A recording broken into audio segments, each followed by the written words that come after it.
बीवी की बात सुनना हर समझदार व्यक्ति का फर्ज होता है, माना। लेकिन ये क्या कि सिर्फ सुनते ही रहो और अपना कोई दिमागी ना हो। अरे सुन रहे हो? अरे सुन ही तो रहा है ना, और कर ही क्या रहा है ये?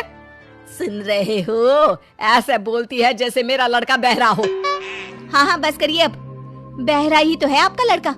बीवी की बात को जो ना सुने उसे बहरा ही कहते हैं। अरे कहाँ रह गए? सामने से दिनेश हरे रंग की कमीज के साथ पीले रंग की पैंट पहनकर खड़ा होता है। देखो, जरा देखो खुद को। माँ ने तो न जाने क्या क्या पहना कर बड़ा कर दिया, लेकिन फैशन सेंस बीवी ही देती है। देखा क्या जच रहे हो? तभी पास खड़ी बहन आ जाती है। बस एक कमी है भैया, गले में नीले रंग का रुमाल बांध लो, फिर तो पूरा रंगारंग कार्यक्रम लगोगी। ये क्या है भैया, मतलब कुछ भी पहन लेते हो? अरे क्या पहना है ये? अब तेरी भाभी लाई है। वो रंगीला फिल्म में आमिर खान ने भी ऐसी ही ड्रेस पहनी थी। क्यों रमा, कैसा लग रहा हूँ? बिल्कुल आमिर जैसा लग रहा हूँ ना मैं? आमिर खान? वो तो आपके सामने कुछ नहीं लगता है जी। कैसी बात कर रहे हैं आप? तो सभी हीरो से ऊपर हैं। अच्छा चलो, मैं ऑफिस के लिए निकल रहा हूँ, देर हो रही है। अरे भैया ये मत पहन कर जाओ, लोग हंसेंगे। देखो शिल्पी, अपने पति को बताना कि क्या पहनना है और क्या नहीं, समझी? अरे रहने देना बिटिया। पर माँ भाई तो मेरा है ना, तो मैं। अरे रहने देना, जब तेरे भाई को ही कोई फिक्र नहीं है तो तू क्यों चिंता कर रही है उसकी? दिनेश दफ्तर जाता है, जहाँ रास्ते से लेकर ऑफिस तक सब उसे घूरते हैं और मन ही मन हंसते हैं। क्या बात है, ऐसे तो कोई मुझे देखता भी नहीं था। आज देखो कैसे सभी घूर रहे हैं। तभी दिनेश के दफ्तर में काम करने वाली श्रद्धा आ जाती है।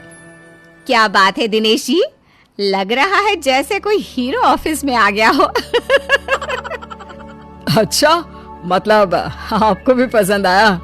कल से ना मैं ऐसे ही ऑड कॉम्बिनेशंस पहन कर आऊंगा।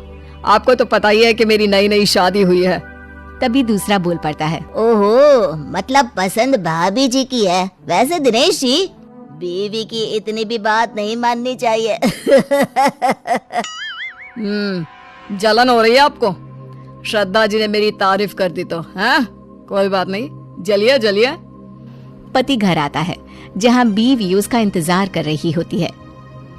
कैसा रहा आज ऑफिस में? बस मिल गई थी ना वक्त से?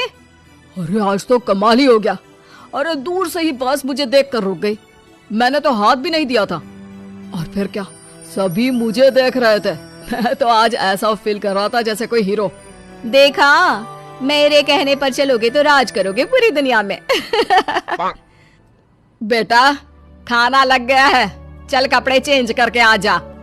लेकिन माँ जी, हम लोगों ने रात का खाना छोड़ दिया है। वो क्या है ना, डॉक्टर भी कहते हैं कि रात को हल्का खाना चाहिए। अरे तो बता देती ना पहले ही, मैंने सबका खाना बनाया है। भाई तू तो खा ले, सब साथ में अब तक खाना खाते आए हैं ना। हाँ ठीक है, मैं कपड़े बदल कर आ रहा हूँ। वैसे माँ मुझे बहुत भूख लग रही है। दिनेश वहाँ से कमरे में चला जाता है, जहाँ उसके पीछे पीछे पहुँच जाती है रमा। ये क्या है जी, जब मैंने कह दिया कि हम लोग रात का खाना नहीं खाएंगे तो क्या जरूरत थी हाँ कहने की? हाँ आ रहा हूँ। अरे रमा, सारा दिन काम करके इतने दूर से घर आता हूँ, खाना नहीं खाऊंगा तो बीमार हो जाऊंगा। अरे चक्कर आएंगे, मर जाऊंगा मैं। कर लो बकवास। आपको पता है ना, मैंने फैशन डिजाइनिंग के साथ डाइटिशियन और फूड टेक्नोलॉजी का भी कोर्स किया था। अरे क्या बात है यार, तुम तो सच में बहुत टैलेंटेड हो। मेरी तो लॉटरी लग गई इतनी टैलेंटेड लड़की से शादी करके।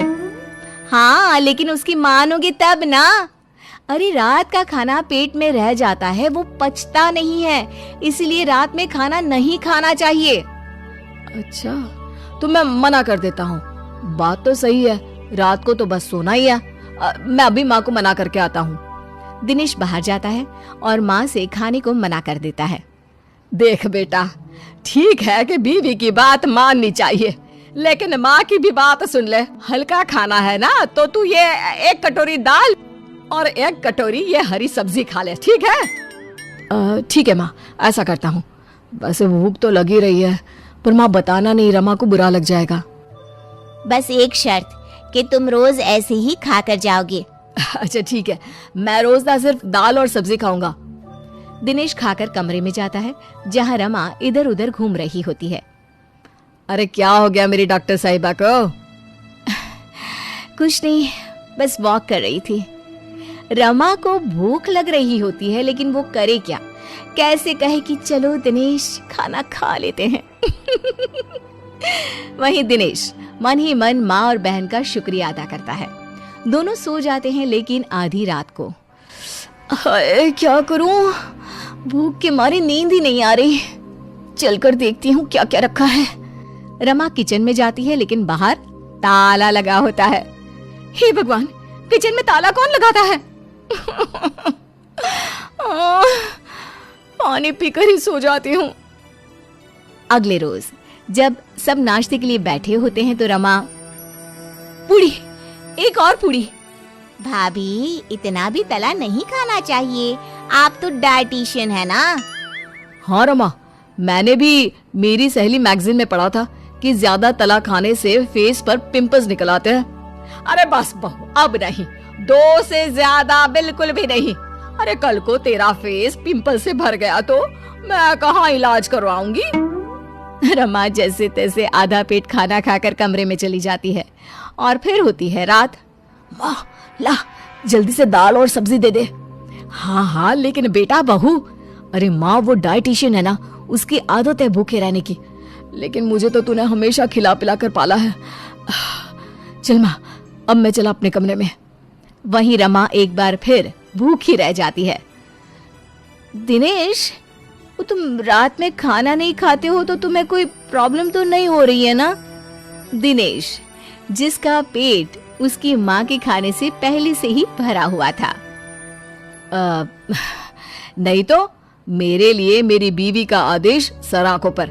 मैं नहीं खाता खाना, और सच्ची रमा बड़ा एनर्जेटिक फील करता हूँ मैं। रमा जिसका पेट पूरा खाली था वो सोचती है कि कहाँ फंस गई। किसी तरह रात कटती है और सुबह, भाभी वो आज नाश्ते में छोले भटूरे बने हैं, आप तो खाएंगी नहीं तो आपके लिए ये पालक उबाल दी है। पूरा घर बैठकर फूले फूले भटूरे खा रहा था, तभी रमा जोर से चिल्ला उठती है। नहीं हूँ मैं कोई डाइटिशियन, मुझे भूख लगी है, प्लीज मुझे भी भटूरे दे दो। मतलब तुमने डाइटिशियन का कोर्स नहीं किया है? नहीं, वो तो मैं बस तुम्हें इम्प्रेस करने के लिए। मुझे भूख लगी है। देख रमा, आज से ना अब ज्यादा होशियार बनना नहीं, समझी? माना बहू है तू, लेकिन वो मेरा बेटा है, तो आज से तू बहू बनकर रहना। और दिनेश तू, माँ मैं तो तेरा लाडला बेटा हमेशा